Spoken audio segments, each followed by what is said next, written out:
Here, we study the last moments of those who perished in disaster. Mother Nature is a beast, and we are made in her image. My name is Chris Bumpus, and this is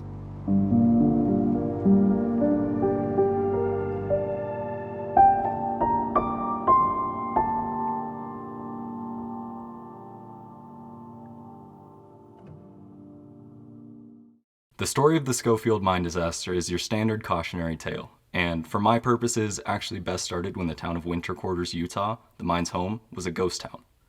The name came in 1875 when two men spent the winter in a building of the town in, and I'm not kidding, Carbon County. That name is an unfortunate and ironic thing to call a place that saw this kind of tragedy. Then again, I guess it does make logical sense when you think about it, so here we go. An initial group of miners moved into Winter Quarters and were subsequently trapped there in the winter of 1877. I would like to name this occurrence the John Nelson and Abram Taylor curse, after the two homesteaders from before who did the same thing, but on purpose. The miners persisted, and luckily, the mine yielded lots of yummy coal for train tummies, and Winter Quarters grew. As railroad lines found their way to the progressing township, my research claims that railway workers were paid in clothing by the local citizenry. I'm a fan of the image of some pioneer woman handing a sweaty, dust-covered brute a clean cotton shirt as payment. Did he like it? Would he have preferred something different like sweet, hydrating water? I cannot say. In the year 1900, on May 1st, which I'm learning is also called May Day, we join our doomed miners entering the portal, which is a fittingly ethereal name for the cave entrance. Apparently, some considered the Scofield mine to be one of the safest in the world, which was probably pretty subjective for a coal mine at the turn of the 20th century. That morning, people in Winter Quarters felt the ground shake from a large boom.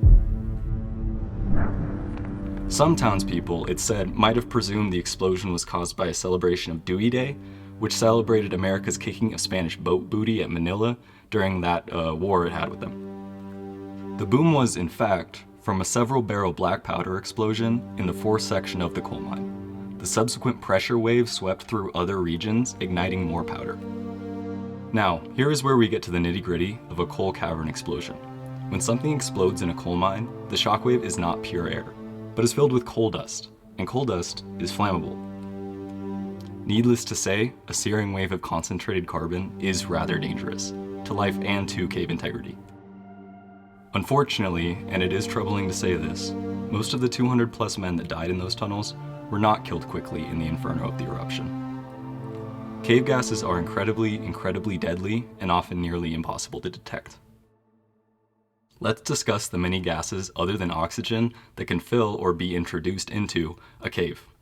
Afterdamp describes one type of noxious cave gas, in this case one of mostly carbon dioxide composition. White damp is a term for carbon monoxide flooding, and stink damp is a wave of toxic hydrogen sulfide.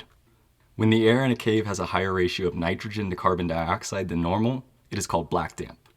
In other caves, releases of underground methane, called fire damp, have been the catalyst for terrible explosions. After an explosion in a coal mine, trapped miners can be faced with breaths of significant levels of carbon monoxide, carbon dioxide, and nitrogen. All of these gases are detrimental when they are replacing oxygen in our lungs, with carbon monoxide certainly being the worst. The miners would have been too deep behind the source of the gases to get to fresh air in time, so suffocation was imminent. The initial explosion of powder probably came from further within the progressing mine, but coal mine explosions can be extremely far-reaching. However, most of the miners in Scofield survived the impact of the coal dust surge. Likely injured already, those men would have known that escape from the tunnels was crucial. Their breaths would have been filled with more and more soot and less oxygen. The black powder kegs in the Scofield mine blew up in Section 4, but the ventilating fans in Section 1 inhaled the explosion's afterdamp. Many miners in 1 rushed for the nearest exit, which was in Section 4, and asphyxiated all the same. There were survivors of this disaster, but of course the community was rocked by this catastrophe. This situation was one of those where everybody knew somebody, and in that way it took even more of a toll. It is said that the town had to transport in caskets from 2 different nearby cities to meet its demand. One of the survivors of Scofield, a man named Evans, had also accounted the Abercarn colliery disaster, Wales 1878.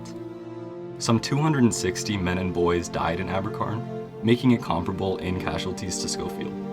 Even so, Evans stated that Abercarn was, quote, tame compared to the scene in those Utah mountains.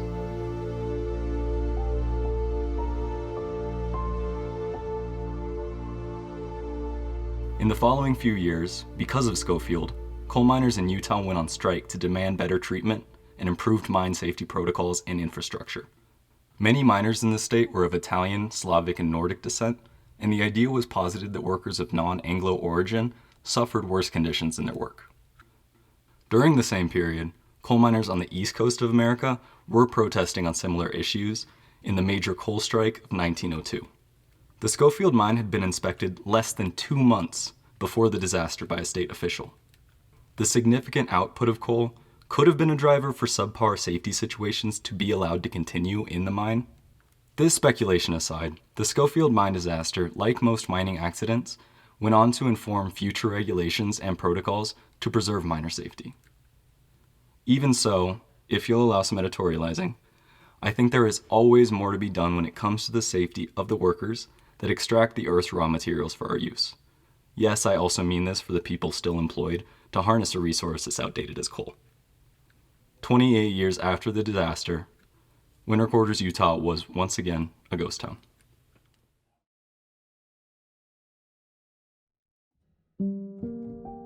Hi everyone. Thanks for tuning in to watch the Afterdamp Report's pilot episode, Winter Quarters. If you don't already know this, we do also have a website, and the link to that website will be included in this episode's bio, as well as a link to our Patreon page. Also included in each episode's bio will be the sources that I use to inform each article, and you'll see the citations for the pictures used in the slides. If you enjoyed this video, it really does help our channel out if you give it a like, and please comment with any thoughts that you have. Our next episode is set to come out at the end of September, so if you're enjoying this content, please consider subscribing. Thanks again for watching, and I'll see you in a month.